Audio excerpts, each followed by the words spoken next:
മഴ സമയമൊക്കെ അല്ലേ, നമുക്ക് സേമിയ വെച്ചിട്ട് ഒരു മധുരം ഉണ്ടാക്കിയാലോ. അതായത് നമ്മുടെ സേമിയ കസ്റ്റാർഡാണ് ഇന്നത്തെ റെസിപ്പി. അപ്പോൾ വേഗം തന്നെ റെസിപ്പി നമുക്ക് കാണാം. ആദ്യം തന്നെ ഒരു പാനിലേക്ക് ഞാനിവിടെ നെയ്യാണ് എടുത്തിട്ടുള്ളത്. അതൊന്ന് ഉരുക്കിയെടുക്കുക. എന്നിട്ട് നമ്മൾ ഇത്തിരി നമ്മുടെ ഉണക്കമുന്തിരിയും കാഷ്യൂനട്ടും കൂടിയിട്ട് വറുത്തെടുക്കുന്നുണ്ട്. അതൊന്ന് ലൈറ്റ് ബ്രൗണായി മുന്തിരിയൊക്കെ ഒന്ന് വീർത്ത് വരുമ്പോൾ നമുക്കിത് പാനിൽ നിന്ന് മാറ്റിയെടുക്കാം. അതേ പാനിലേക്ക് തന്നെ ഒരു കപ്പ് നമ്മുടെ സേമിയ അതിലേക്ക് ചേർത്തിട്ടുണ്ട്. ചെറുതായിട്ടൊന്ന് വറുത്തെടുക്കാനായിട്ടാണ്.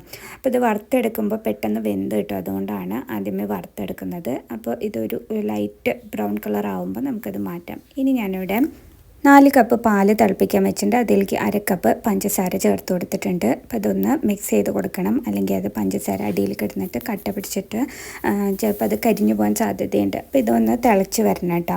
അപ്പോൾ അതുവരെ ഒന്ന് ഇടയ്ക്കിടയ്ക്ക് ഇളക്കി കൊടുക്കുക. അപ്പോൾ ഇത് അവിടെ നന്നായിട്ടിത് തിളച്ച് വന്നിട്ടുണ്ട്. അതിലേക്ക് വറുത്ത് വെച്ചിരിക്കുന്ന സേമിയ ചേർത്ത് കൊടുത്തിട്ടുണ്ട്.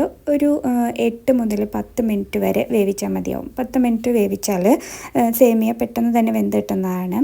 അപ്പോൾ അതൊരു മീഡിയം ഫ്ലെയിമിലാക്കിയിട്ട് 10 മിനിറ്റ് വേവിക്കാം. ഇടയ്ക്കിടയ്ക്ക് ഇളക്കി കൊടുക്കണം കേട്ടോ, അല്ലെങ്കിൽ ഇതേപോലെ അടിയിൽ കരിഞ്ഞു പോയാൽ നമ്മുടെ ഈ സേമിയ കസ്റ്റാർഡിൻ്റെ ടേസ്റ്റ് തന്നെ മാറിപ്പോവും. ഇനി ഞാനിവിടെ എടുത്തിരിക്കുന്നത് 2 ടേബിൾ സ്പൂണ് നമ്മുടെ കസ്റ്റാർഡ് പൗഡർ എടുത്തിട്ട് അതിലേക്ക് 1/2 കപ്പ് പാൽ ഒഴിച്ചിട്ടുണ്ട് കേട്ടോ. തണുത്ത പാലാണ് ഒഴിച്ചിരിക്കുന്നത്, അതായത് തിളപ്പിക്കാത്ത പാൽ. എന്നിട്ട് ഇത് കട്ടകളൊക്കെ ഉടച്ച് അതിനകത്ത് തന്നെ മിക്സാക്കി എടുക്കണം. കട്ടകളൊക്കെ ഉടച്ചെടുത്തിട്ട് നന്നായി പൗഡർ മിക്സാക്കി എടുത്തിട്ടുണ്ട് കേട്ടോ. ഇനി നമ്മുടെ വെന്ത് വന്നിട്ടുള്ള സേമിയയിലേക്ക് ഇത് ഒഴിച്ചു കൊടുക്കുകയാണ്.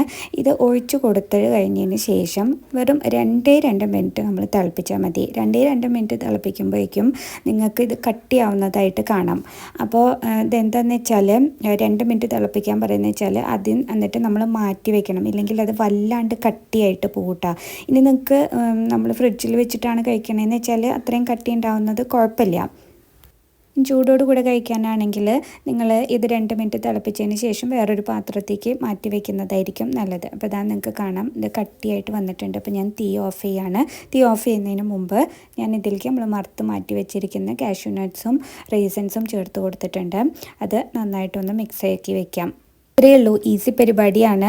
ഇനി ഇത് നിങ്ങൾക്ക് ഫ്രൂട്ട് സലാഡ് പോലെ കഴിക്കണമെങ്കിൽ നിങ്ങൾക്ക് ഇഷ്ടമുള്ള ഫ്രൂട്ട്സ് ഇതിനകത്ത്, അതായത് ചൂടാറിയ ശേഷം പഴം, പൈനാപ്പിള്, ആപ്പിള്, മുന്തിരി ഇതൊക്കെ ചേർത്തിട്ട് കഴിക്കാവുന്നതാണ്.